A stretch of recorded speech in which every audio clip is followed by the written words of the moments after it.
Swayam Prabha. Digital India. Educated India.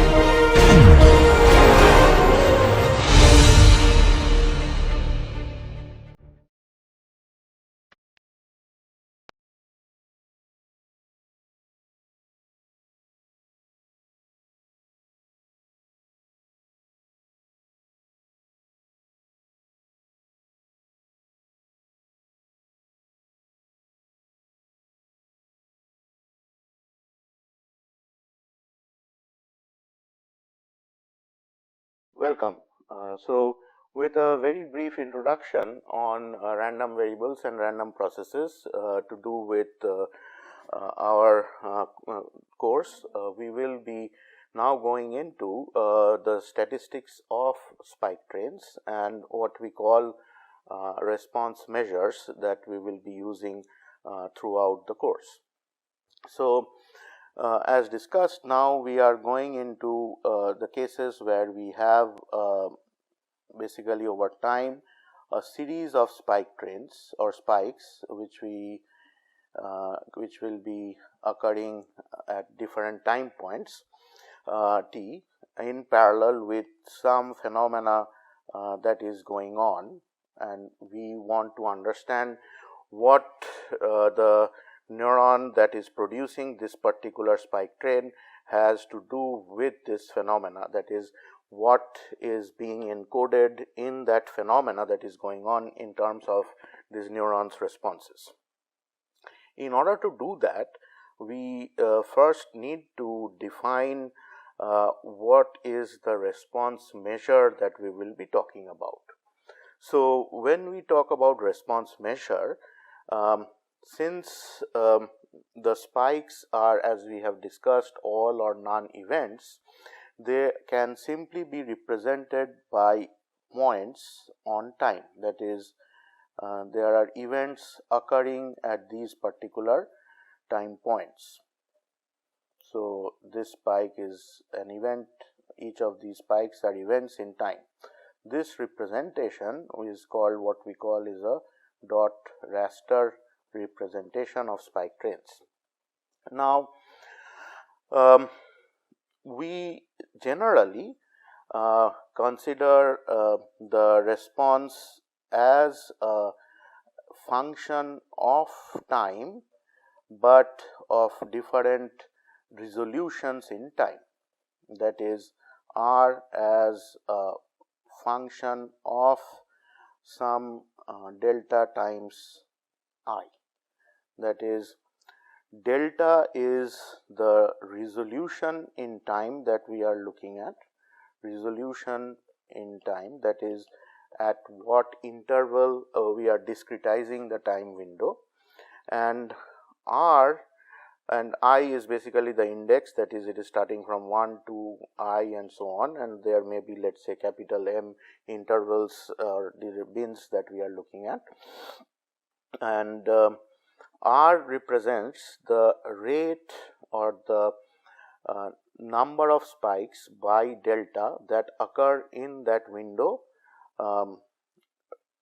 I delta to I plus or I minus 1 delta to I delta. So, in this case, so basically for I equals 1, it is from 0 to delta, time 0 to delta, and this is 2 delta, 3 delta, and so on. So, our delta, the choice of delta is what essentially defines how we are going to treat the response or define our response measure. The delta may be so large that there is only one bin, or it is equal to m delta, whatever or m times delta is such that m is essentially 1. So, in that case, we are essentially looking at the spike count or the overall rate in a large time window. Now, as you think, as you can imagine that if we keep on reducing delta to smaller values, we will ultimately go to a stage where only one spike can occur, at most one spike can occur in a delta window, or even when we are close to that value, we can have only very few possibilities of the number of spikes occurring in a delta window.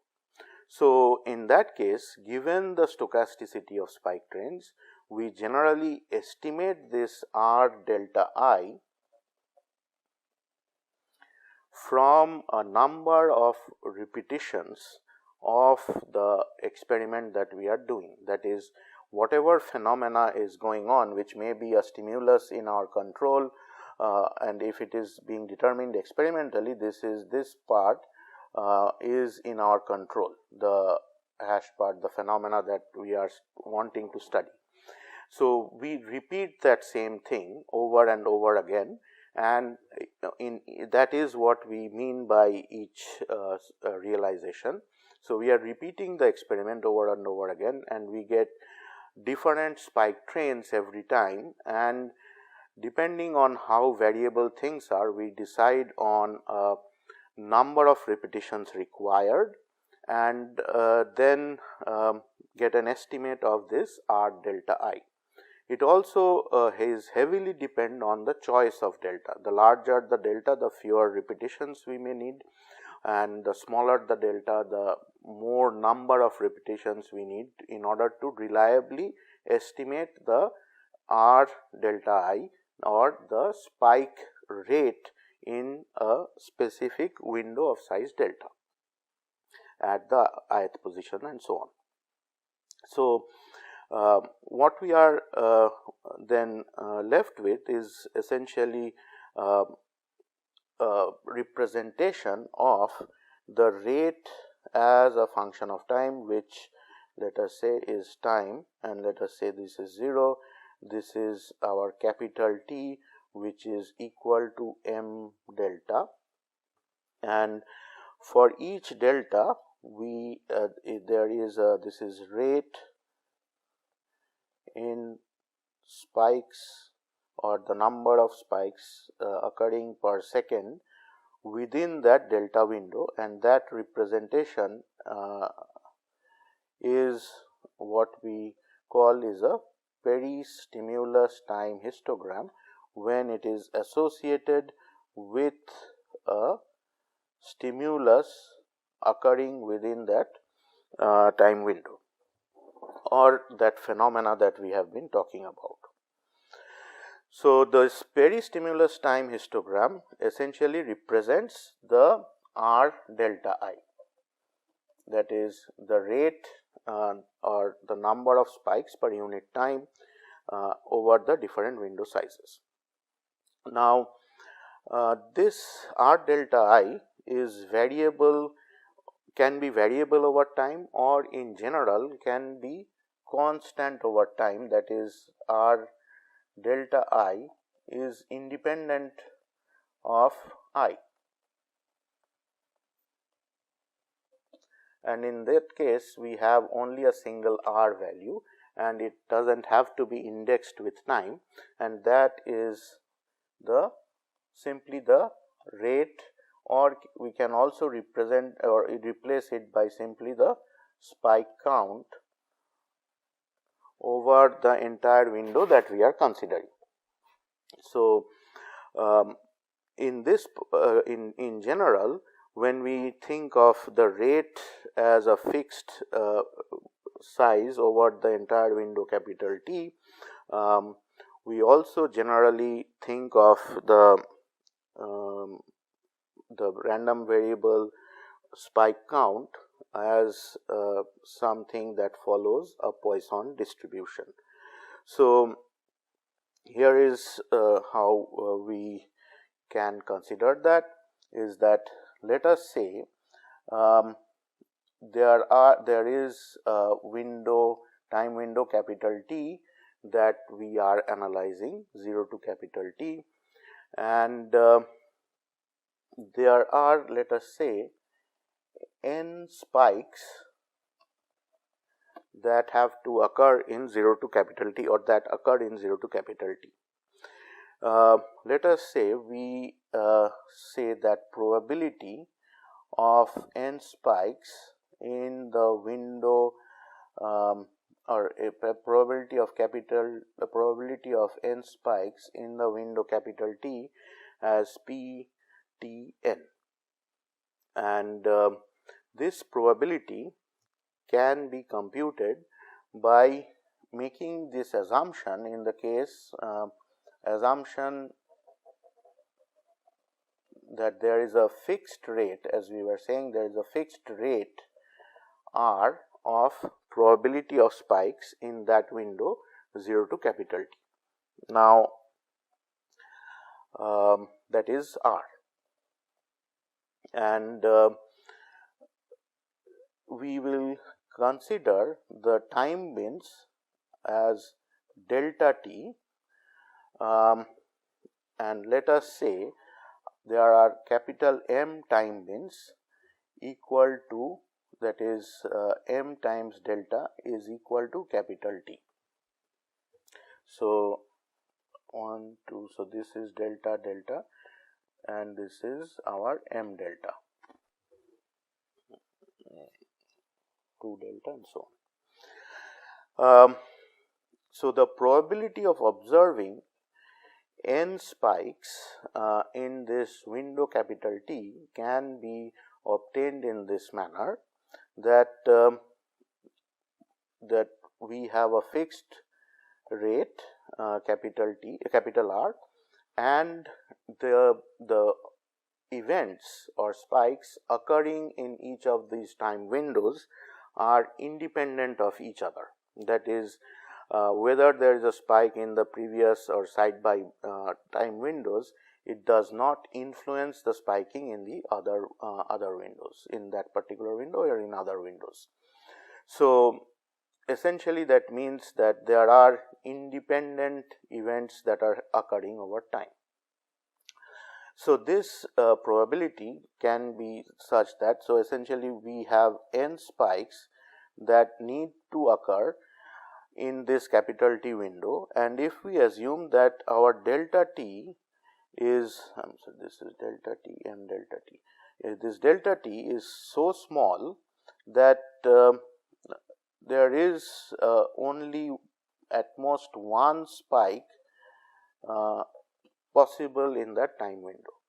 Now, from our previous section, we know that there is such a delta T given the absolute refractory of a spike. That is, we know that after the neuron crosses threshold, when the neuron gets inactivated, the sodium channels get inactivated, there is no possibility of producing an action potential within that time window, and so that naturally creates that delta T that will allow only one spike in that delta T, which is about a millisecond or so. So in also, I mean, in theoretically also, we can think of delta T going to a very small value, not necessarily limited to 1 millisecond. So since the spikes are events in time, all are non-events in time, and they do not have any size or any extent over time. So that means we need to put in these n spikes in the capital M delta T time windows.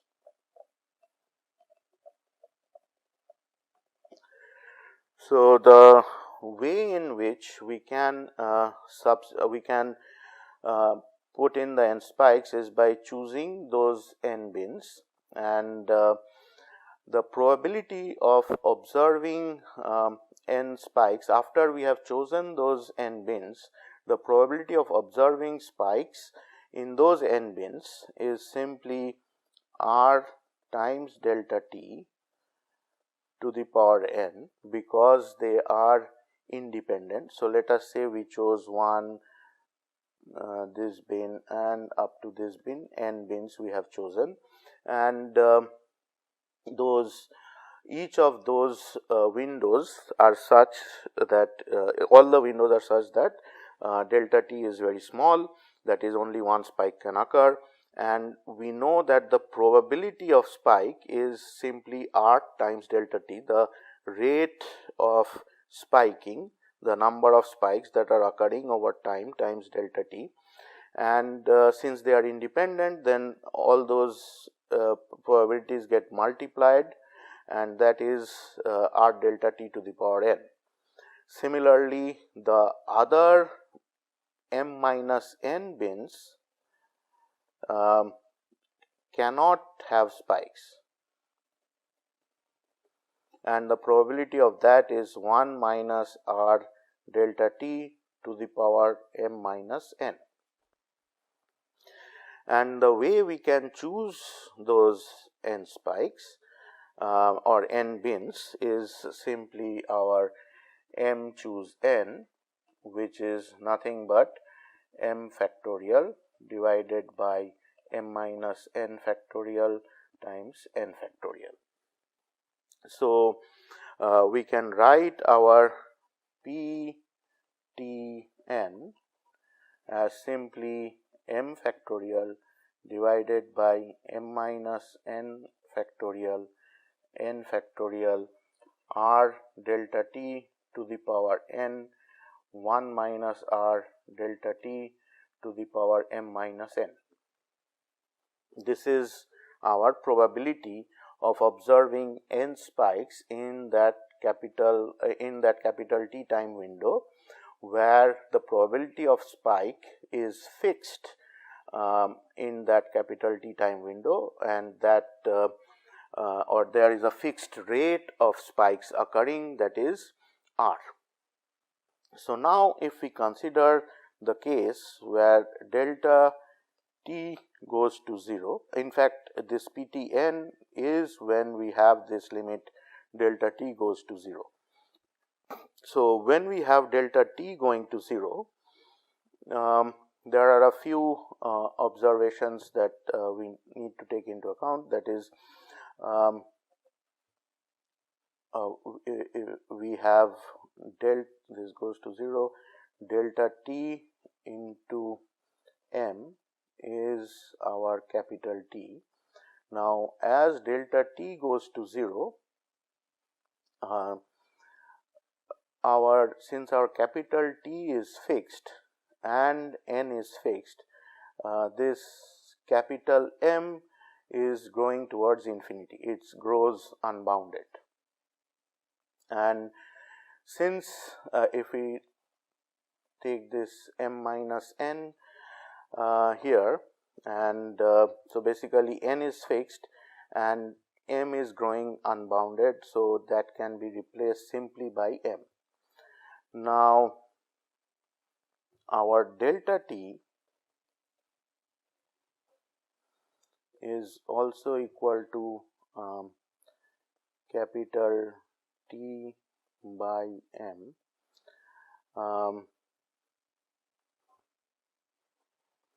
And if we replace our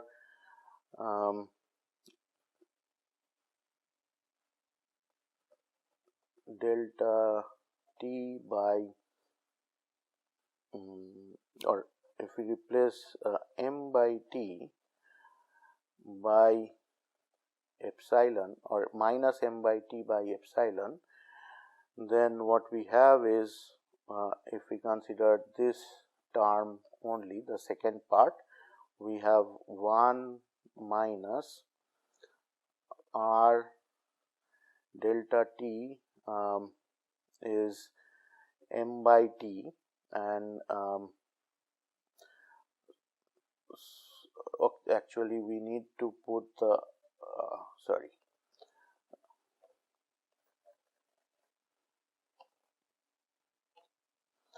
need to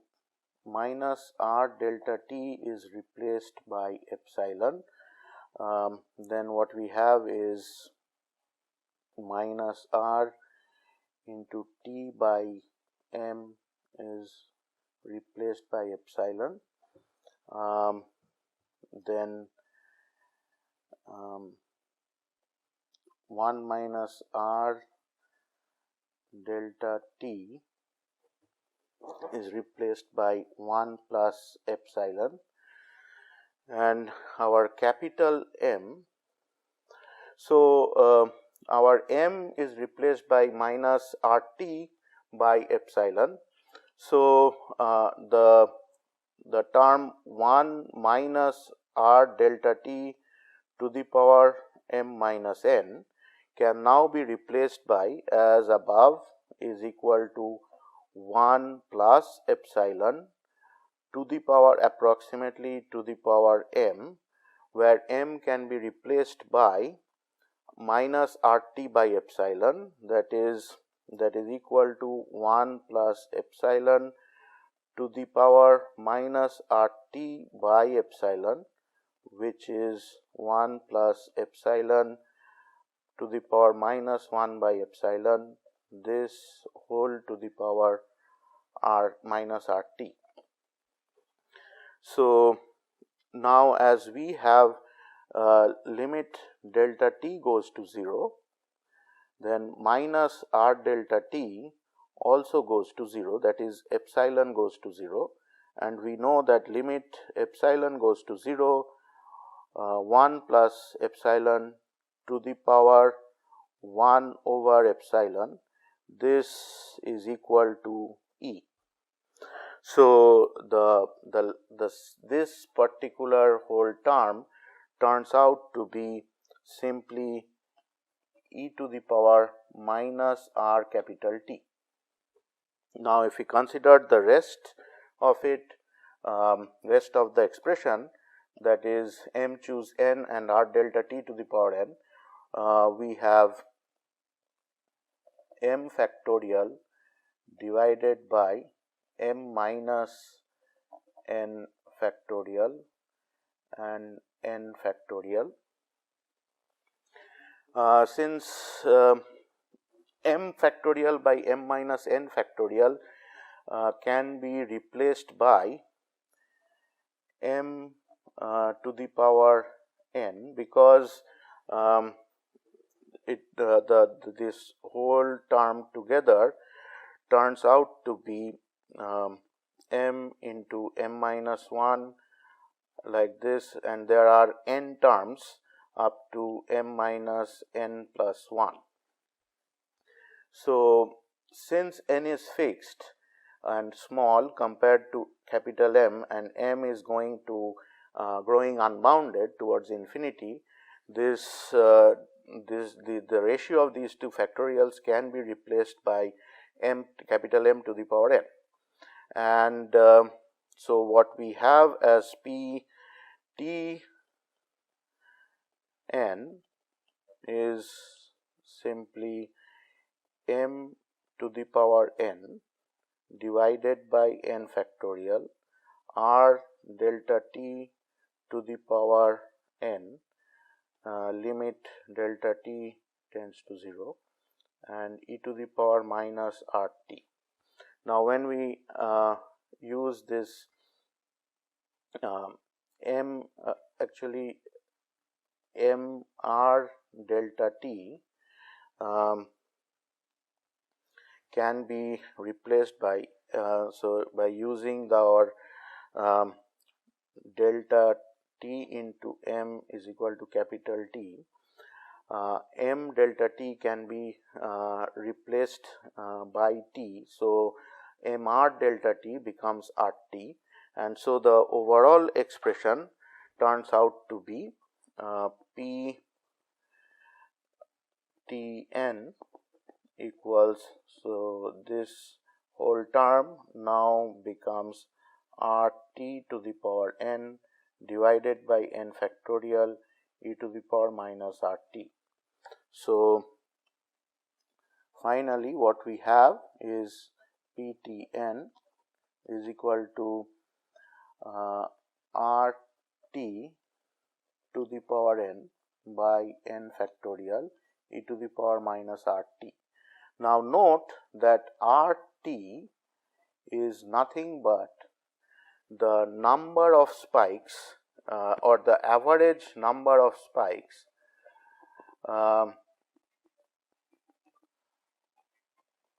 occurring in the window capital T, or this is the rate, or in fact it is the rate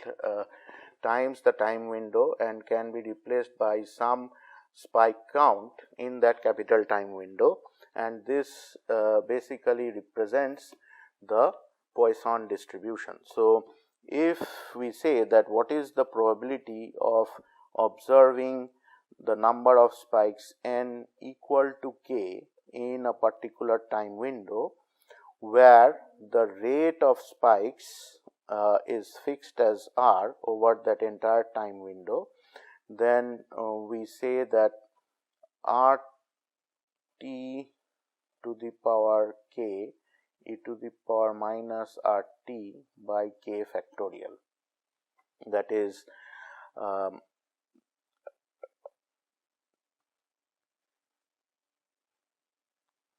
in this case, this is the mean spike count. So, we saw that by using the independence assumption over time bins, and by considering that the probability of spikes is fixed over the entire window, the spiking probability over that time window turns out to be distributed Poisson, or the number of spikes occurring in that time window turns out to be distributed Poisson. Well, overall we know that those assumptions are not true. However, based on actual experiments and data, we see that there is a closeness of the spiking probabilities to be Poisson in a number of regions of the brain, where you repeat the stimulus and get the variability of the number of spikes over different trials, and they tend to follow Poisson distribution. And there are ways in which we can measure and we can conclude that their distribution is Poisson by looking at the mean and variance of the spike counts, and also by looking at interspike intervals. So, for the neuron to be Poisson process like behavior, to have it a Poisson process like behavior, or a Poisson process behavior, because there is independence of spiking in the different intervals within that time window capital T that we are considering. And let us say that there is a spike that is occurring at time point Ti, and the next spike needs to occur at a time tau after Ti, that is in a window, small window delta T, Ti plus tau and plus delta T plus tau plus Ti. So, this is this time point, this is this time point. So, essentially we need to see, so we are trying to find out what is the probability of observing a spike after one particular spike tau later in a small time window Ti. So, that means that there shouldn't be any spikes in this window tau. The probability of that can be found from above for a Poisson like distribution. Then with n equals 0 and capital T equals tau, we have, if the rate is r, we have r tau to the power 0 e to the power minus r tau divided by 0 factorial, which is 1, and that turns out to be simply e to the power minus r tau. This is 1. So, the probability of not observing a spike here is e to the power minus r tau, and the probability of observing a spike in this delta time window we already know is r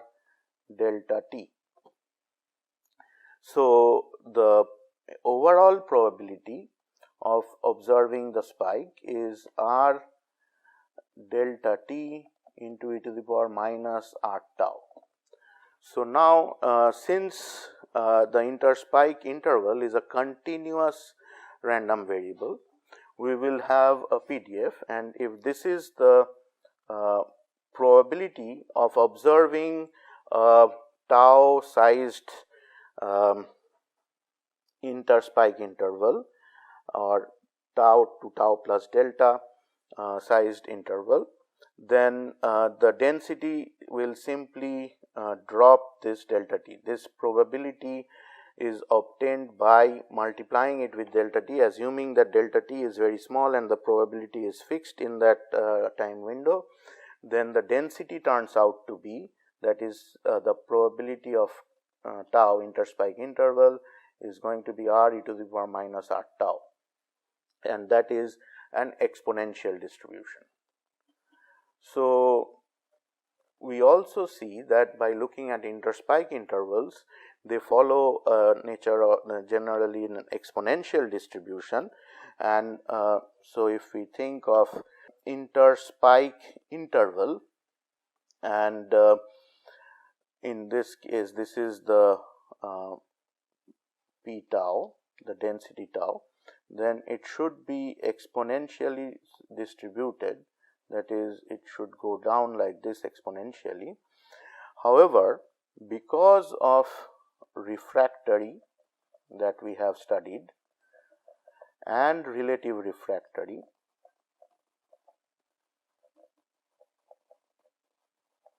we cannot get any spikes at this short interval which is the same as the absolute refractory period, about a millisecond or so.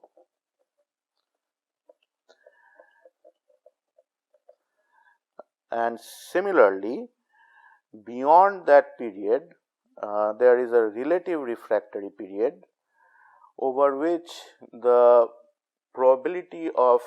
spikes occurring would be less than what we expect from no dependence case, and so the interspike interval distribution finally follows something akin to this, which is exponential with this dead time period, the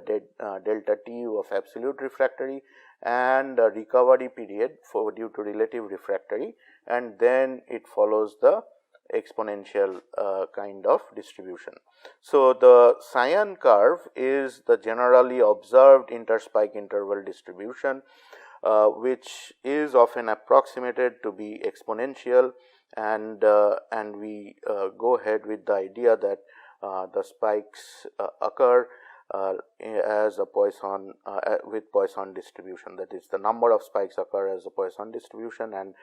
the spikes occur in time as a Poisson process. So, we will be talking about the Poisson process a little more in later lectures in a little more detail when it comes up. And so, from here